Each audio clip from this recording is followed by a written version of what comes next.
truth, I look better under you like pillows. When I'm with you, motion as new. Nagalit nga ang Donbell fans dahil sa pa-caption ng isang netizens. Ayon sa kanya, tama, dito tayo sa mga nasa BS at nilamig sa sinehan pero walang nagbigay ng jacket sa kanila, sabay tawa niya.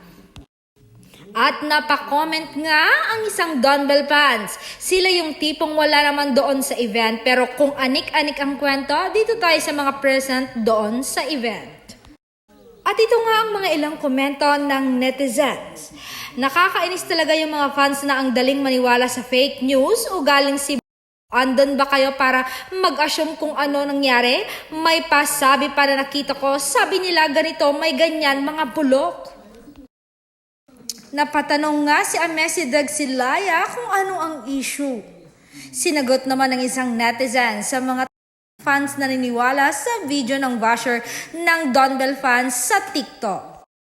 Ayon pa sa tatlong netizen, 2024 na si pa din mga babs, hahaha. Kung ano-ano na lang mga issue ang ginagawa, mga nakikita nga sa mga video ang galawan. At sabi pa ng isa, correct mga talaga alam na nila kung ano ang Donbell.